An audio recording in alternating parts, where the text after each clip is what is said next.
Break کے بعد خوش آمدید کہتے ہیں شام رمضان میں. اور خواتین و حضرات, اے لیولز اور او لیولز کے ایگزامز کا کیا مستقبل ہے؟ کیمبرج ایگزام کے مستقبل کے حوالے سے شفقت محمود ایک اہم پریس کانفرنس کر رہے ہیں, آئیے چلتے ہیں. سیکرٹریز اور ان سب نے اس میٹنگ میں پارٹیسپیٹ کیا. جو یہ میٹنگ تھی اس میں تفصیل سے جو اس وقت ملک میں صورتحال ہے اس کا جائزہ لیا گیا, خاص طور پہ صحت کے حساب سے جو صورتحال ہے اس کا جائزہ لیا گیا. تو doctor Faisal Sahab special assistant to prime minister ہمارے ساتھ موجود ہیں. میں ان سے ریکویسٹ کروں گا کہ جو اس وقت صحت کے نقطۂ نگاہ سے جو صورتحال ہے اس پہ روشنی ڈالیں. شکریہ شفقت صاحب. السلام علیکم. آج صبح بھی پریس بریفنگ میں نے کچھ اعداد و شمار سامنے رکھے تھے اور اس کرونا وائرس کی اس تیسری لہر کی شدت کے بارے میں آپ کو آگاہ کیا تھا. یاد رہے, لیکن دہرانے کی خاطر, یاد دہانے کی خاطر یہ کہتا چلوں کہ یہ پچھلے چند ہفتوں میں لگاتار یہ مریض موجود رہے ہیں, ان میں اضافہ ہوا ہے.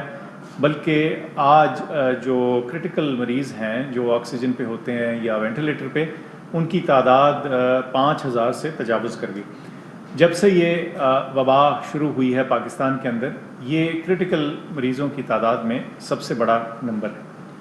کہنے کا مقصد یہ ہے کہ اس وبا کی یہ تیسری لہر شدت سے موجود ہے اور اس کے نتیجے میں این سی او سی میں اور این سی سی کے بڑے فیصلے کے ذریعے زیادہ اسٹرکٹ کمپلائنس, یعنی زیادہ جو ہماری ریسٹرکشنز ہیں ان کے اوپر زیادہ سختی سے عمل درآمد کے لیے بہت سارے اقدامات کیے گئے ہیں. بلکہ شاید آپ کو معلوم ہو کہ گزشتہ روز مردان میں تو لاک ڈاؤن کر دیا گیا, اس لیے کہ وہاں کی جو پازیٹیوٹی کی شرح تھی وہ بہت زیادہ تھی. اس صورتحال میں آپ کو بتانے کا مقصد یہ تھا, اور یہ دہرانے کا بات مقصد تھا جو میں صبح بھی ذکر کر چکا ہوں, کہ بیماری کی شدت نہ صرف تیز ہے بلکہ پچھلے کچھ عرصے میں اس میں اضافہ بھی ہوا ہے, اور اس کا جو ہیلتھ سسٹم کے اوپر پریشر ہے وہ خاصا زیادہ ہے. تو اس پس منظر میں کچھ فیصلے کیے گئے جس کے بارے میں شفقت صاحب آپ کو بتائیں گے. شکریہ ڈاکٹر فیصل.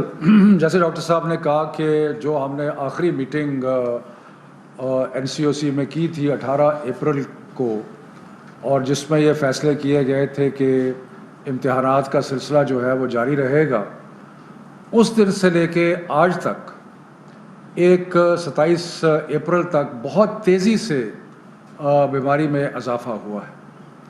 تو اس لیے کیونکہ شاید ہم ایک ایسی صورتحال کی طرف بڑھ رہے ہیں جہاں پہ ہمیں مختلف ایریاز کا جہاں زیادہ انفیکشن ہے اس کا لاک ڈاؤن کرنا پڑے, تو لہٰذا ایک فیصلہ جو کیا گیا, اور یہ فیصلہ متفقہ طور پہ سارے وزراء اور چیئرمین اسد عمر کی صدارت میں یہ فیصلے ہوئے کہ مڈ جون تک, یعنی کہ 15 جون تک سارے کے سارے امتحان جو ہیں وہ کینسل ہو جائیں گے. یعنی کہ آج سے لے کے 15 جون تک کوئی بھی امتحان جو ہے نہیں ہوگا. اس کا مطلب یہ ہے کہ جو 9, 10, 11, 12 کے امتحانات مئی کے آخر میں شروع ہونے تھے, اب وہ مزید ملتوی ہو گئے اور وہ 15 جون تک کوئی امتحان نہیں ہوگا.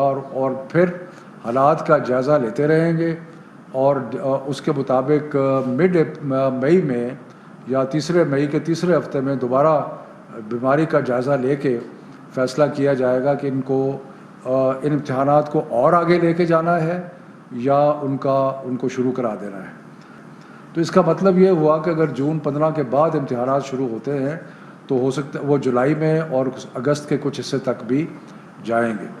اس سلسلے میں ہم نے جو میں بعد میں بتاؤں گا کہ یونیورسٹیز کے ساتھ ہم نے کیسے ایڈجسٹ کیا ہے تاکہ کسی کو پریشانی نہ ہو. جو امتحانات کینسل کیے, او لیول کے امتحانات جو ہیں وہ اب اکتوبر نومبر کے سائیکل میں ہوں گے, اور اسی طرح جو اے اور اے ایس کے امتحانات ہیں وہ اکتوبر نومبر سائیکل میں ہوں گے. اور جو پاکستانی یونیورسٹیز میں جانا چاہتے ہیں بچے, ان کے لیے ہم انشور کریں گے کہ جنوری تک ایڈمیشنز جو ہے وہ ہوتی رہیں, تاکہ بچوں کو ایڈمیشن میں اور یونیورسٹیز میں جانے کے کوئی پرابلم نہ ہو.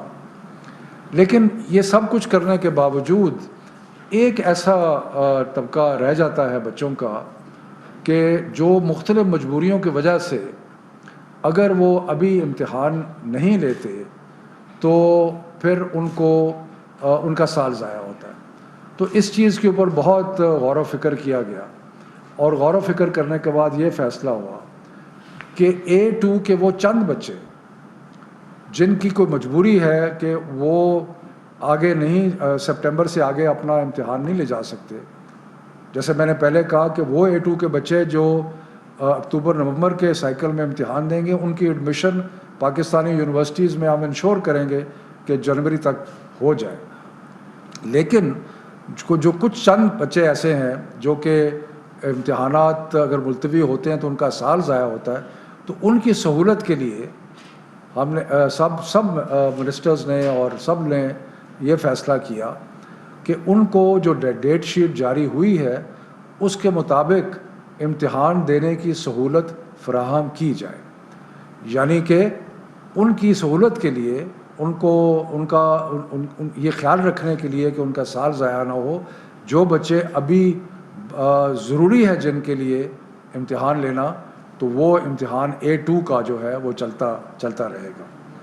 اور اس سلسلے میں یہ بھی سختی سے ہدایت کی گئی ہے کہ سوموار کے بعد کسی وینیو میں 50 سے زیادہ لوگ نہیں ہوں گے. اس کے لیے ہم نے ریکویسٹ کی ہے کہ جو سکولز ہیں ان کو وینیو بنایا جائے یا جو ایگزسٹنگ وینیوز ہیں ان میں تعداد کم کی جائے اور 50 تک لے کے آیا جائے, تاکہ جو چند ہزار بچے امتحان, میں یہاں پہ کہتا چلوں کہ جو ٹوٹل A2 کے بچے ہیں وہ تقریباً لگ بھگ 20,000 کے قریب ہیں. ان میں سے بیشتر تو ایسے ہوں گے جنہوں نے پاکستانی یونیورسٹی میں جانا ہے, ان کے لیے ہم فیسیلیٹیٹ کر رہے ہیں کہ وہ اکتوبر نومبر میں امتحان دیں اور جنوری میں پاکستانی یونیورسٹیز میں داخلہ ہو جائے. لیکن وہ اس کے بعد جو تھوڑے بچے بچتے ہیں جن کی کوئی مجبوری ہے تو ان کے لیے جہاں پہ امتحانات ہوں گے وہاں 50 سے زیادہ بچہ نہیں ہوگا. اور اس کے باہر, کیونکہ کل ہم نے دیکھا کہ باہر تھوڑا سا جمگٹا ہوا, باہر وہاں پہ لا انفورسمنٹ ایجنسیز تعینات کی جائیں گی تاکہ وہاں پہ کوئی جمگٹا اور ایسا مسئلہ جو ہے وہ نہ ہو. یہ مشکل وقت ہے اور مشکل وقت میں کوئی بھی فیصلہ آسان نہیں ہوتا. اس سے یقیناً بہت سارے والدین کو تسلی ہوگی کہ بچے جو ہیں وہ ان دنوں میں جب کہ کووڈ ہے بڑے زوروں پہ تو وہ امتحانات کے لیے نہیں جائیں گے, اور جن کی مجبوری ہے ان کا بھی ہم نے بندوبست کیا ہے. تو یہ ایک کلیکٹیو اسپرٹ میں ہم نے جو بہترین سمجھا ہے بچوں کی مستقبل کی خاطر وہ ہم نے فیصلہ کیا ہے. اگر زیادہ تر بچے جو ہیں, اور جیسے پہلے کیوریج اعلان کر چکا ہے کہ جو بچے اکتوبر نومبر میں جو ملتوی ہو رہے ہیں کوئی ایکسٹرا چارج, کوئی ایکسٹرا فی جو ہے وہ نہیں لی جائے گی, اور مختلف اور بھی کنسیشنز دیے ہیں وہ بھی سارے اپلیکیبل ہوں گے. تو یہ صورتحال ہے. اور اس میں اب یہ ہے کہ ہم جو مڈ میں ویسے تو عمومی طور پہ تقریباً روز صحت کی حالات کا جائزہ لیتے رہیں گے, لیکن ایک فارمل ریویو جو ہے وہ 15 مئی کے بعد ہوگا جس میں ہم دیکھیں گے کہ آگے کیا صورتحال ہے. ڈاکٹر صاحب آپ کچھ ایڈ کرنا چاہتے ہیں؟ شوکت صاحب بس اتنا کہ یہ جو کل تعداد تھی اس AO لیول کی, یہ تقریباً 85,000 بچے تھے جنہوں نے مختلف اوقات میں مختلف دنوں میں امتحان دینا تھا. اس میں سے اب یہ کم ہو کے 21,000 رہ جائیں گے. اگر وہ تمام بھی دینا چاہتے ہیں بچے امتحان لے کے, جیسے شوکت صاحب نے کہا کہ اس کی تعداد فردر کم ہو جائے گی, کیونکہ جن کو یہ فیسلٹی یا ایک جو پاکستان کے اندر جو ایڈمیشنز ہیں وہ آگے چلی جائیں گی تو یہ آپشن ان کے پاس آ جائے گی. اور جو امتحان دے بھی رہے ہوں گے وہ جو ہماری SOPs ہیں اس کی بہت اسٹرکٹ کمپلائنس وہاں انشور کی جائے گی. کسی بھی ایک سینٹر کے اندر یا ایک کمرے کے اندر 50 سے زیادہ بچے نہیں ہوں گے, اور جو باہر کی بھیڑ ہے اس کو بھی ذرا زیادہ اسٹرکٹلی مینیج کیا جائے گا تاکہ کسی جگہ بھی بہت ہجوم نہ ہو.